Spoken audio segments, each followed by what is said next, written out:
Hey everyone, I'm working to hit 1,000 subscribers and I need your help to get there. If you enjoy this content, please hit that subscribe button right now. The walls are closing in, the calendar pages are tearing themselves away, and suddenly the Toronto Blue Jays are staring down a moment they have not truly faced in almost a decade. The first ALDS is just days away, and with it comes a decision so uncomfortable, so delicate, that it feels almost cruel. Ross Atkins and his front office are being asked to choose not just names on a roster, but narratives, legacies, and momentum, all while new reports continue to drip into the conversation like fuel on an already raging fire. This is not just about baseball anymore. This is about timing, trust, and whether this team is bold enough to embrace the chaos. Stay right here with the Blue Jays report, because what unfolds next could define an entire era. And before we go any further, make sure you like the video, share it with fellow fans, and subscribe if you're enjoying the daily Blue Jays content. The support has been immense, and it truly keeps this engine running. These off days feel strange, don't they?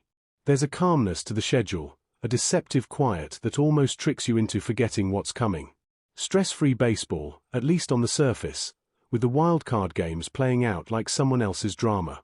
It was entertaining, it was chaotic, and we'll circle back to that later. But for now, the Blue Jays are trapped in their own chess match, one where every move eliminates another possibility. The biggest decision looming over this roster is not theoretical. It's real, it's imminent, and it revolves around who makes the cut when the calendar flips to October baseball. To understand just how brutal this process is, context matters. Each postseason roster is limited to 26 players, with a maximum of 13 pitchers, and while rosters can reset from series to series, there is no safety net for the ALDS. 2 players from the expanded September group will be left behind, and not fringe names either. These will be players fans trust, players who have contributed, players who, in another universe, would feel indispensable. That's the cruelty of October. There are no participation trophies, only hard lines drawn in permanent ink. When you look at the pitching side first, things get uncomfortable quickly. Kevin Gausman is a lock. That much is obvious. Shane Bieber's experience and pedigree make him feel inevitable.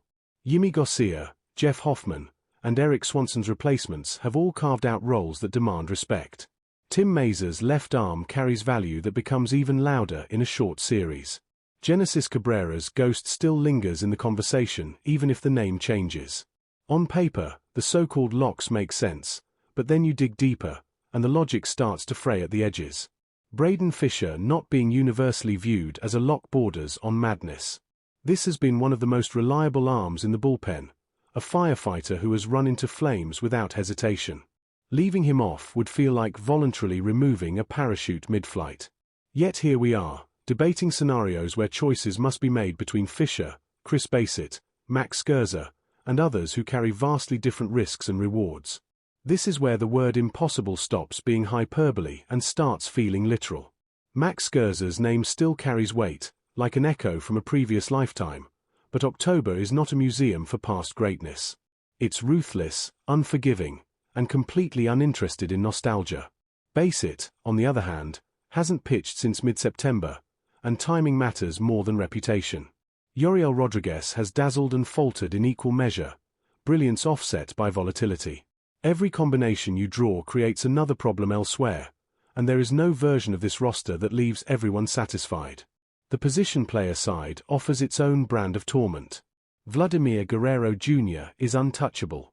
George Springer's leadership and resurgence demand inclusion. Alejandro Kirk and his backup are necessities, not luxuries. Ernie Clement has played his way into trust. Anthony Santander's role has quietly expanded, absorbing at-bats and responsibility with surprising ease. Dalton Varsho's glove alone earns him a seat at the table. Yet even with all of that, the conversation keeps circling back to one name, like gravity itself. Bo Bichette is the axis upon which this entire roster spins. Every update feels smaller than the last, and that's what makes it terrifying. Still hitting off a tee. Not yet running. Progress, but cautious progress. There is a very real scenario where he is not ready for the ALDS, and even saying that out loud feels wrong. This team is built around him. The offense breathes differently when he's in the lineup.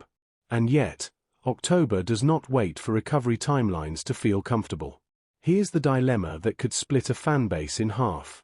If Bichette can only DH, but there's hope he could return by Game 3, do you carry him anyway? Do you sacrifice roster flexibility on the altar of potential? Or do you make the cold, calculated decision to give him the series off and hope you survive long enough to need him later? My instinct says if there's even a sliver of a chance he can play, you put him on the roster. October is not the time to be conservative with stars. But instincts don't have to answer to consequences.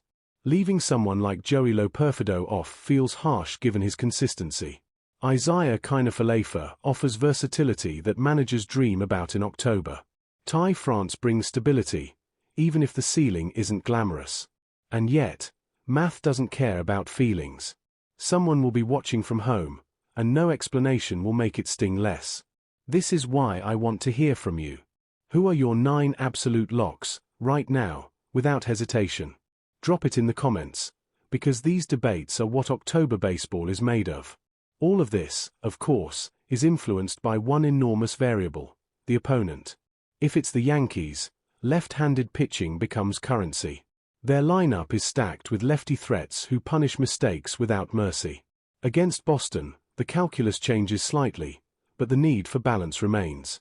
These matchups dictate bullpen composition, which in turn dictates which starters you can afford to carry, which then ripples back through the entire roster. It's a domino effect, and once the first tile falls, there's no stopping it. There's a haunting line from recent reporting suggesting the Blue Jays signed Scherzer specifically for October. That idea should send a chill down any fan's spine. Betting a playoff game on a pitcher whose best years are behind him is a gamble that feels unnecessary when other options exist. Trust is earned, not remembered.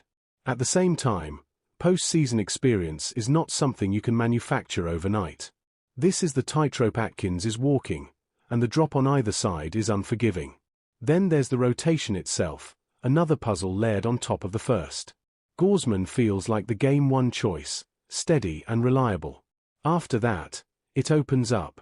Bieber's experience is tempting. Basett's bulldog mentality could play in October if the timing aligns.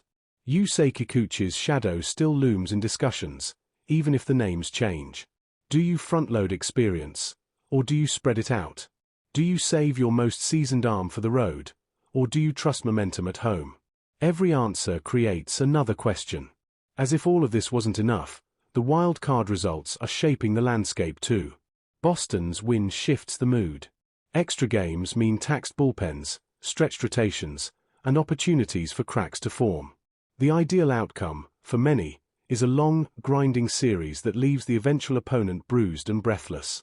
Personally, I'll take the Red Sox over the Yankees every time. The Yankees' power is terrifying, no matter how many times the Jays have beaten them recently. That kind of thunder can end a season in a heartbeat. One final note that shouldn't be overlooked is the absence of key arms on the other side. Injuries are already shaping potential matchups, and every missing starter changes the chessboard. October baseball is as much about who isn't there as who is, and the margins are razor thin. So here we are, on the brink. The decisions are coming, the roster will crystallize, and someone will be left behind. Bo Bichette remains the great unknown, the variable that could swing everything. The tension is real, the stakes are enormous, and the answers are coming whether anyone feels ready or not. Stick with the Blue Jays report, because updates are coming fast, and this story is far from over. Like the video, subscribe if you haven't already, and let me know your thoughts down below. October is knocking, and the Blue Jays have no choice but to answer. Cheers, folks.